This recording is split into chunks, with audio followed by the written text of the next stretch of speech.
Alabama football is poised to have a massive adjustment in their running game in 2025. Stick around. Let's talk about it.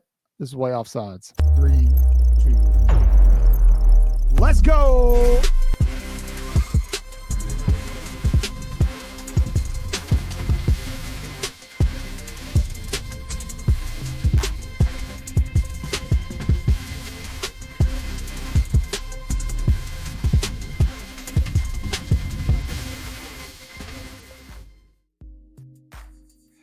Good morning, good evening, good afternoon, whatever the case may be. Welcome to Way Offsides, your favorite source for ridiculous takes, outlandish rabble, and everything Alabama football. We do everything everybody else does. We just do it a little different around these parts. Go ahead, do me a giant favor. Leave a big roll tide in the comment box below.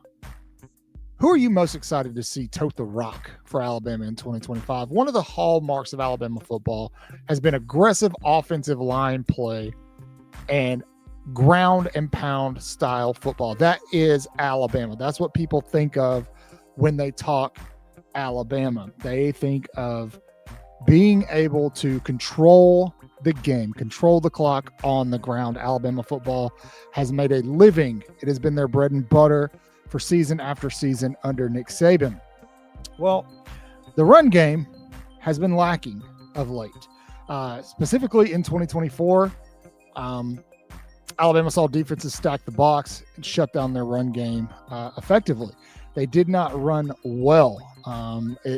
Alabama averaged as a team just over 2,000 yards on the ground throughout the season, with Jam Miller being their rush leader at 726 yards. As well, that impacted the passing game, and I'm going to get to this. I know this sounds crazy, but I'm going to get to it. Stick with me. Don't go anywhere. That impacted the passing game, allowing the star wide receiver Ryan Williams to not hit the century mark in total receiving yards. Now, why is that, you say, Cotton? What do those two things have to do with each other? Well, what they have to do with each other is called Jalen Milroe. Now, Jalen Milroe, he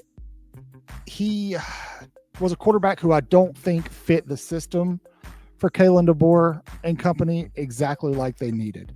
I think Jalen Milroe, he struggled. He was not consistent. There was a lot of issues with Milroe throughout the season.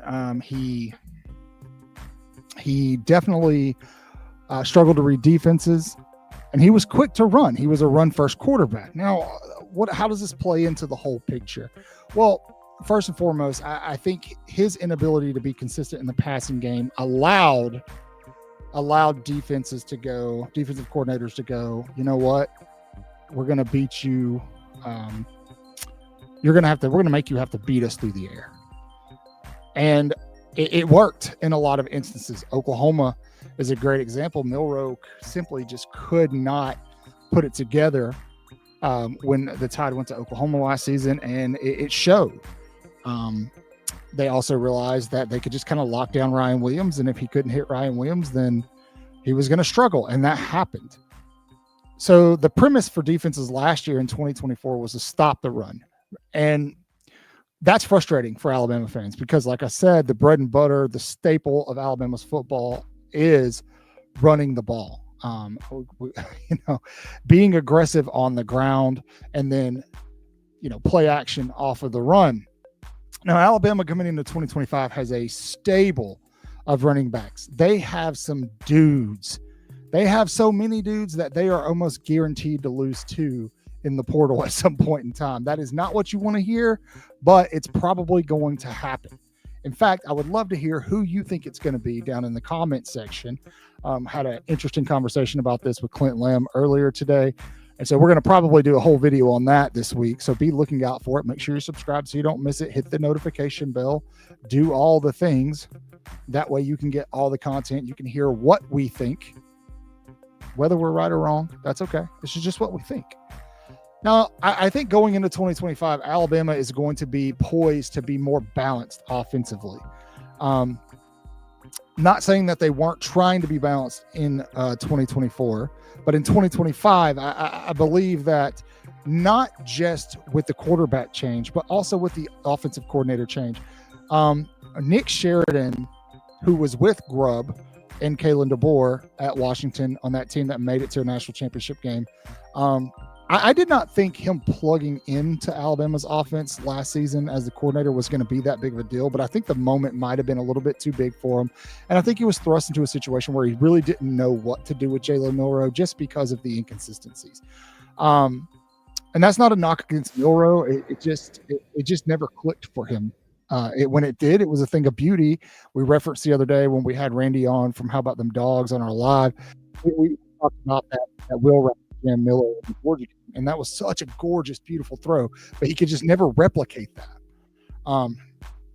The 2 seasons ago, he missed that throw twice to Jam Miller at Texas, but even with Jalen Milroe, Alabama in 2023 was one play away from playing for the national championship.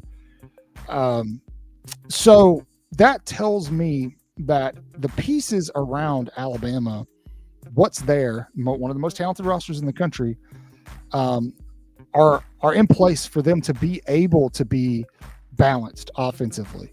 Not just that, they have an offensive line with extremely high expectations. So if Alabama is able to show early on in the Florida State game in August, this is why I keep saying that I think Alabama is going to lean heavily on the run in that game.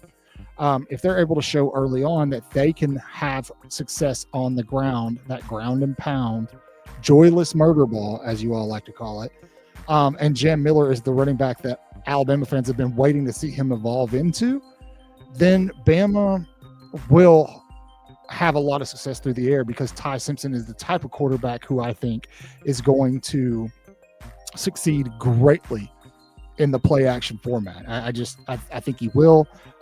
Him rolling out, he can run too. But in terms of balance, what's going to happen is if Simpson is able to be more consistent than a Jalen Milroe, or if Austin Mack is able to be more consistent Jalen Milroe, which everything coming out of fall camp and the scrimmage is suggesting that both guys are, then defenses are going to learn very quickly that they can't just stack the box and run and stop the run and force Alabama to beat them by chucking it 50-50 balls to Ryan Williams. If these quarterbacks have the time to sit back there and carve up a defense, all that's going to do is force the defensive coordinators to adjust and open up the middle of the field. And then that's going to lead the way for the running game. So, in a way, this video kind of discusses how offensively all the struggles kind of leaned on the quarterback and how things did not go as planned in 2024. And this isn't a knock on Jalen Milroe. Jalen Milroe was put in a almost impossible situation. Being the starting quarterback at the University of Alabama is a big gig. It's one of the biggest gigs in sports. And then being the quarterback through that transition where Nick Saban retires and you bring in a completely different coach, and I mean an offensive coach as opposed to a defensive coach. You think you're going to get his offensive coordinator. That guy leaves for the Seahawks. Now he's actually the offensive coordinator. I just think all the pieces are there for Alabama to really have success through the air and on the ground. And if they do that, and you combine that with what the secondary is supposed to be and what the defensive line looks like it could do, Alabama's going to be in prime position to make a run. And if you listen to other people who do this, who sit here and talk about football, they're starting to realize the same thing. They're all saying it. This could be a magnificent year for Alabama football under this precedent. Not to mention, and I've said it in like the last 5 videos, Kalen DeBoer historically in year 2 has had a ton of success everywhere he's been. He gets that buffer year out of the way, implements his style, his program, everything coming out of the locker room.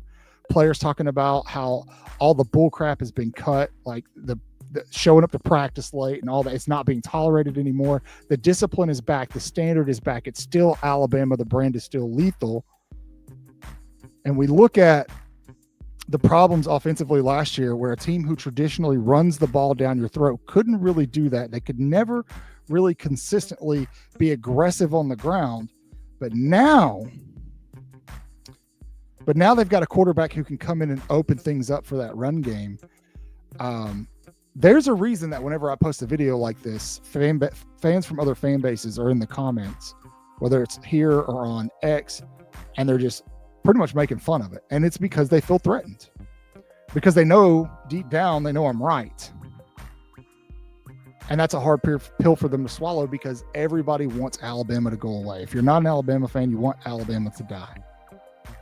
You better believe if Alabama's losing to somebody, folks are stopping what they're doing to watch it.